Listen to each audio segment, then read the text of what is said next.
One handle, two platforms. That handle is the only fingerprint they can't forge. If anyone DMs you for money, wallets, VIP access, or signals, it's a scam. I sell nothing, ever. Now type WHO in the comments if you're actually locked in, because silver just went $96 to the low 80s in about a day, and the internet is calling it a war pump and dump. Here's the problem. If you treat this like a conspiracy story, you'll miss the real lesson, and you'll be the one providing liquidity next time. This wasn't magic. This was market plumbing. This was a liquidity event inside a bullish technical structure, and those two things can exist at the same time. Stop. This matters. Because FX Empire literally mapped the bullish setup and showed you the whipsaw that crushed late buyers. They reported silver pushed through last week's high, hit 96.43, reclaimed a resistance zone around 94.24, and then sellers took over and dumped it below Friday's low to about $86.51 the same day. That's the pump, that's the dump. But calling it a pump and dump like it's a coordinated scam is lazy. The market does this naturally when three forces collide: war headline, juncture panic bid leverage, plus thin liquidity, such a forced liquidation, dollar strength, such a headwind for metals, and your Kitco source is literally titled around that exact third force. USDX rallies while risk aversion somewhat abates, with gold losing altitude and silver down sharply. It's by Jim Wyckoff, published Mar 2, 2026. Quick transparency. Kitco's page body text didn't fully load through my web tool view. It only exposed the headline, metadata, and site Chrome, so I can't quote its detailed paragraphs today, only the headline context, author, and publish time that were visible. But we can still build a complete map from FX Empire's detailed tape and the broader well-known mechanics behind USD strength and liquidation waves. Now listen. Your title says, Silver $96 to $83 in 24 hours. Iran war pump and dump exposed. Who profited? So I'm going to answer two things: what actually happened, step by step, using your sources, and who profited. In the only honest sense you can say that. Which position types win during this kind of whipsaw? No guessing names. No accusing banks of crimes. Just structure. Here's what FX Empire actually laid out and why it matters.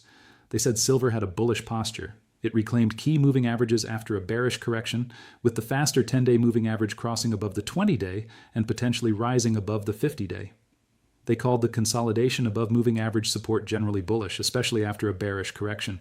They also said an inverse head and shoulders breakout triggered weeks earlier, suggesting growing demand and the possibility of eventually challenging the recent record high they cite around 121.67, so the setup is bullish. But then the tape happened. Silver exceeded last week's high and hit $96.43. It reclaimed a resistance zone around 94.24, and then sellers slammed it to 86.51. And FX Empire didn't sugarcoat it. They said that is not bullish short-term behavior, even though they still described the broader posture as bullish because it was consolidating above moving average support. This is the exact moment most viewers get destroyed because they confuse trend with path. Silver can be in a bullish structure and still do a violent liquidity flush that feels like betrayal. That's silver's personality. Now here's the key part that explains why $100 tomorrow was trending. And then the market rug pulled. FX Empire explicitly put 99.966 on the screen as a likely next target, the 61.8% Fibonacci retracement level. They also gave upside targets, the head and shoulders measurement near 105.56, and a higher Fibonacci retracement around 114.49, so the market had a magnet, 99.66. You don't need conspiracy. When a huge number of traders are staring at $100, you get two things: a rush of breakout buying as price approaches the magnet, and a pile of sell orders at hedges right in front of it, because pros know breakout crowds are emotional. That creates a classic trapdoor. Now, why did it trap so violently? FX Empire said today's advance was reacting to a prior 47.6% drop in silver, and that recent volatility was high. That's the warning label. High volatility means thin liquidity. Thin liquidity means stops get triggered in clusters. Clusters mean cascading selling. Now bring in the second part from your Kitco headline, USDX rallies. You don't need the whole article to understand what the headline implies. When the dollar surges, it often acts as a headwind for dollar-priced commodities, including precious metals. And Kitco's headline explicitly links USDX rally with gold losing altitude and silver being down sharply. So you had this combo. War-fueled spike attempt. Bullish technicians chasing $100. USD strength flips the tape. Leveraged longs get forced out. Silver dumps hard. That's the pump and dump look, not necessarily a pump and dump crime. Now your title says $96 to $83 in 24 hours. FX Empire gave us $96.43 high and $86.51 low in that day's move. Your $83 print is consistent with the idea that the selling extended further after that low, especially across different venues, quotes, after hours liquidity. So let's talk about who profited. Because this is where people get toxic and start accusing groups. Don't do that. Markets don't need a villain to hurt you. They only need you to be positioned wrong in a volatility regime. Here are the position types that tend to profit when silver does a whipsaw like this. People who sold into the $95, $99 hype zone. Not because they knew war was fake, because they know silver is thin and emotional near big round number magnets, and they take profits into the crowd.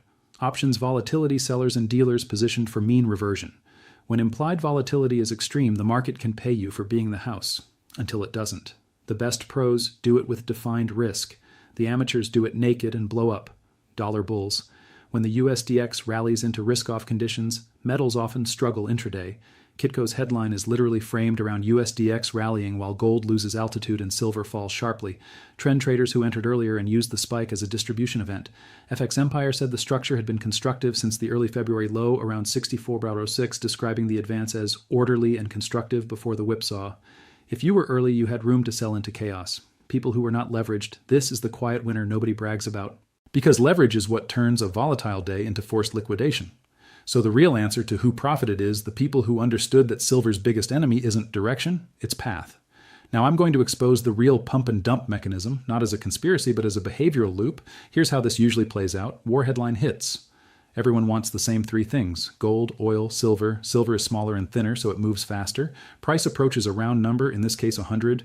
Breakout buyers chase. Stop orders cluster under obvious intraday supports. Dollar spikes. Yields move. Risk mood shifts slightly. Sellers hit bids into thin liquidity. Stops cascade. Breakout buyers become forced sellers. The move looks like a pump and dump. That's not a theory. That's how thin, leveraged markets behave. Now, FX Empire basically gave you the what to watch levels, whether they meant it or not.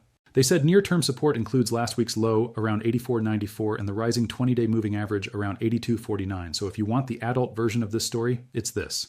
The bullish thesis doesn't survive because you believe it. It survives if price holds support zones after the flush. That's the entire game. Now I'm going to give you the 48-hour checklist because that's how you turn chaos into a plan. And I'm going to make it binary because binary checklists keep you sane. Check 1. Did silver hold the support zone? FX Empire flagged last week's low around $84.94 and the 20-day moving average around 82.49 as key near-term support. If silver holds and stabilizes above those zones, the dump was a flush. If silver breaks and can't reclaim, the flush is turning into a trend reversal. Check 2. Does price reclaim the recovered resistance area? FX Empire highlighted the recovered resistance zone around $94.24. If silver can reclaim that zone after the dump, the bulls are still in control. If it repeatedly fails below that zone, the market is still de-risking. Check 3. What happens to the dollar? Kitco's headline explicitly points to USDX rallying in the same window that gold lost altitude and silver fell sharply. If USD keeps ripping, metals can stay heavy even if the long-term story is bullish. If USD cools, silver gets breathing room. Check 4. Is the $100 magnet still active or did it turn into a ceiling? FX Empire put 99.66 as the next likely target if the rally extends. If price starts grinding back toward that level with lower volatility, the $100 magnet becomes real again. If price tries to spike and gets rejected violently again, then $100 is being used as a distribution zone. Check 5. Watch the rebound speed, not the rebound size. In silver, speed tells you whether buyers are waiting or not. A slow grind up is healthier than a vertical spike that invites another liquidation wave. Now, let's address the Iran war angle in your title. You can absolutely say war pump and dump exposed as a rhetorical hook, but be careful. Your sources do not prove a coordinated pump and dump operation. They describe a war-driven volatility regime and technical targets, plus USD strength as a pressure factor. So the credible version is, the war created a volatility regime where silver's thin liquidity allowed a violent move that looks like pump and dump behavior. That's honest. That keeps your channel trusted. Now I'm going to close the loop with the OG-style 2 scenarios. Scenario A, this was the flush before continuation higher. Silver holds $82's $85 support area per FX Empire support markers. Dollar cools. Silver starts making higher lows again, then the market comes back for $99.66 and potentially $15.56. Scenario B, this was the start of a deeper unwind. Silver breaks $82 to $85 and can't reclaim. Dollar stays strong. Risk aversion abates, like Kitco's headline implies, taking the war premium out. Silver continues to bleed because the leverage cleanse isn't done. We don't guess which one it is. We watch the checklist. Now we end the OG way. 3 takeaways, then the cliffhanger. Takeaway 1. FX Empire mapped a bullish technical structure with rising moving averages and an inverse head and shoulders breakout, but also documented the brutal whipsaw. Silver hit 96.43 and then dumped to around 86.51 as sellers took control. Takeaway 2. FX Empire's Bulls Target 100 isn't just a meme. 99.66, 61.8% retracement was highlighted as a likely target, with further targets near 105.56 and 114.49 in their framework. Exactly why $100 becomes a psychological battleground.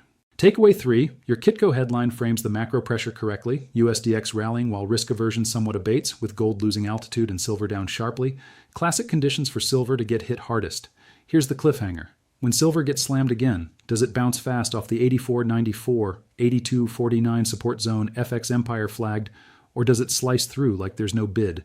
That one answer tells you whether this was a pump and dump look or the leverage flush that sets up the next leg. This isn't financial advice. This is financial warfare education. Type WHO if you want the next update mapped strictly from the levels, the dollar, and rebound speed. No hype, just structure.